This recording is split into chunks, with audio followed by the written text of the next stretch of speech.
good, Commanders fans? It is alternate jersey preview eve. So we're going to get into that a little bit, but not much to talk about. So I do want to talk about the Terry preview. So this one, like I always say, I always say it's going to be a quick video. This one most likely will be a quick video. The next thing you know is going to be like 10, 15 minutes long. But so yeah, let's talk about the jersey. So actually, let's start with Terry first. It's really not much. But this is from Jeremy Fowler, J. Daniels MVP on Twitter. He says, Commanders wide receiver Terry McLaurin is not happy with where things are with an extension per Jeremy Fowler today on SportsCenter. That was on July 6th. I've just been busy with the summertime and stuff like that.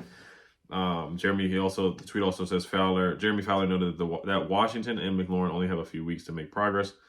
Otherwise, his holdout will continue into training camp. So this is really nothing new. It's just another, I think Albert Breer was the last person to say something or something like, I can't remember, or Adam Schefter. And Adam Schefter, even what he said was not correct because he was like, he said that Terry didn't show up to any of the OTAs, which was not true because Terry did show up to the voluntary OTAs. He just didn't show up to like the 11-on-11 mini camps and stuff like that. He was there laughing with Debo, laughing with Gene, laughing with Zach Ertz. There's pictures of him clearly being there and working out. So Adam Schefter was inaccurate with his report of the Pat McAfee show.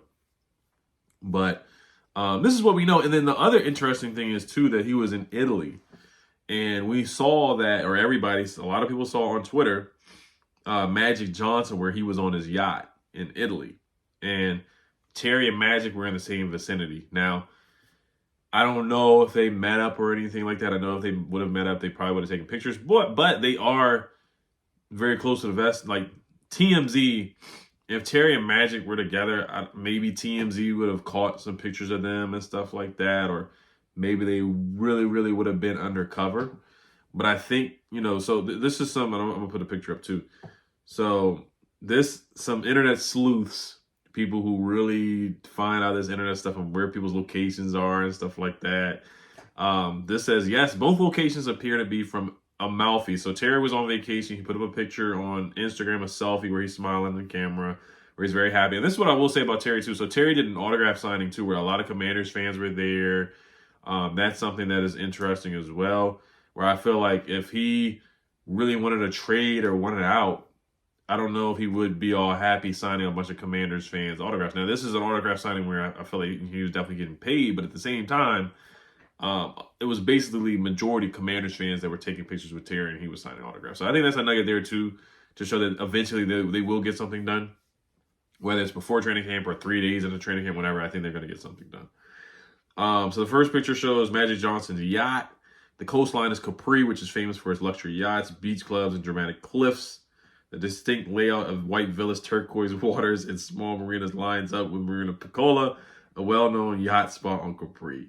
This is a common anchoring location for celebrities like Magic Johnson during the summer. So this is, so the second image, this is what somebody put up on Twitter as well, saying that, the background shows steep mountain cliffs dropping directly into a curved coastline filled with yachts, classic Positano vibes. So it looks like they're not in the exact same town, but both are on the Amalfi, I'm probably butchering the way you say this, Amalfi coast, with Magic likely and Capri and Terry and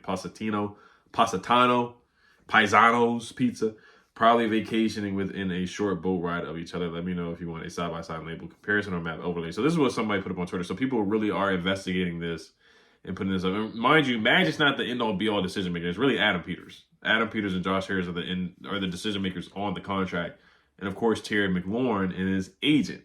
Now, does Terry want $36 million? Does he want $37? Does he want $33? Or does he want $35? Does he want 3 years? Does he want 2 years? What are the differences? Those are the things that we just don't know, and that information has not been leaked. That information is not out. I personally would give him the 33 and call it a day, but does he want more than that? What Lake Lewis reported was 36 to 37. If that really is what he's standing on business, and will not budge from that, then that may be what the holdup is with Adam Peters. A lot of people in my comments said that they want to give him the 36, 37. Somebody already commented here, 36, 37 is crazy, but I will say I can't remember a player that has ever single-handedly carried a fan base for a historically bad team / organization in sports like Terry McLaurin. He deserves stock options for the way he carried them, to be honest, and never complained. Dude is possibly the most significant player to this franchise over the past 20 more years, stuff like that. And then when I compare to the other receivers in the league, like CD, DK Metcalf, stuff like that. Players like that. And I talk about yards. People always disagree about yards, which I understand. It's a fair argument. Because Terry, you look at his yardage over his career. Where is he at?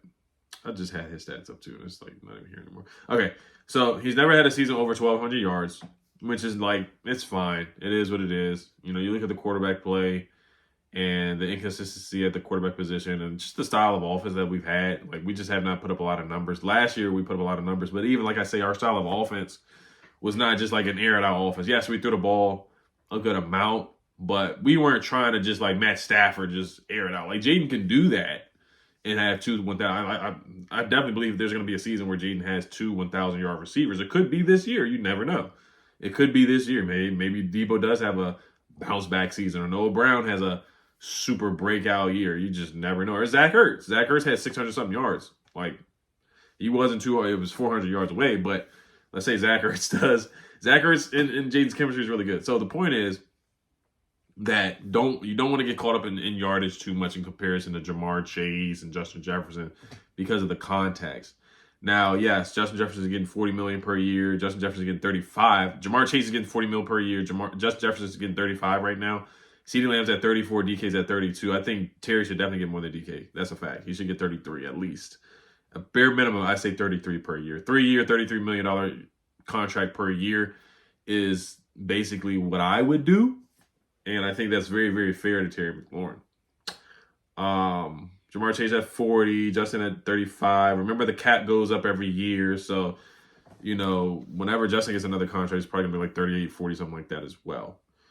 So you got to keep that in mind too. The money goes up every single all season. The money goes up. We know this. So that's really it. It's really not much of an update, but just talking about the situation and what I think is going to happen, or what I believe is going to happen. Of course, I say it's a quick video, then we get to the 10-minute mark here, or 7-minute mark. But so we'll see what happens. I'm not panicking. We're not going to trade him. The silliness talking about trading for TJ Watt is just a silly conversation, and I would never do that. Because, once again, our identity is an offensive identity. We score points. Yes, we would love to have an elite pass rusher, but you don't want to subtract what makes you great. You don't want to subtract what helps make your great quarterback great. Why would you take away his best weapon? Why would you do that? It makes zero sense to bring in a pass rusher when we know what our identity is and what got us here was our offense last year. We're not stopping. We're not a Ravens 2000 defense or something like that, where we're just shutting people down when we bring a TJ Watt. You know, I still feel like, yes, we would be a way better defense, but we still probably would give up some plays. And the Steelers, look at them. Like, they haven't gotten past the first round in how many years? And we got to the NFC Championship with Terry McLaurin. So it just makes no sense. Yes, TJ Watt's a great player, but look at the way his results. And it's not just on him. I know his quarterback playing in Pittsburgh. But you had Terry, who helped us get to the NFC Championship. And you don't do that without that screen catch against the Lions. You don't do that without the touchdown catch that they had against the Buccaneers in the first round in a wild card. So you got to think of it that way. All right, so let's transition to the jersey preview prediction. So I'm gonna make this really quick here. So this is what I think it's gonna be. I think it's gonna be the old school John Riggins, Doug Williams, Mark Ripien, Gary Clark, Art Monk. I can name 100 players when we won the Super Bowl. Those Super Bowl years. That's what I think it's gonna go back to, and it's just gonna have the W on the helmet. They basically did that with the preview with the silhouette of the player. You look at Jaden Daniels walking into the stadium with the Doug Williams jersey. I think that's basically what it's going to be. And Josh Harris said that anyway, that's what he wants to do as well.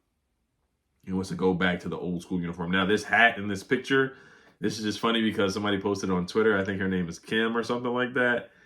And people went crazy over it with the feather and whatnot. I would love to see a feather on the helmet. I would love to see a spear on the helmet. I would love to see it do something different. It's just something, you know, I know it's old that we have done a spear. We have had, did we ever have a feather on the helmet? Let me see if we ever had like a feather on the helmet.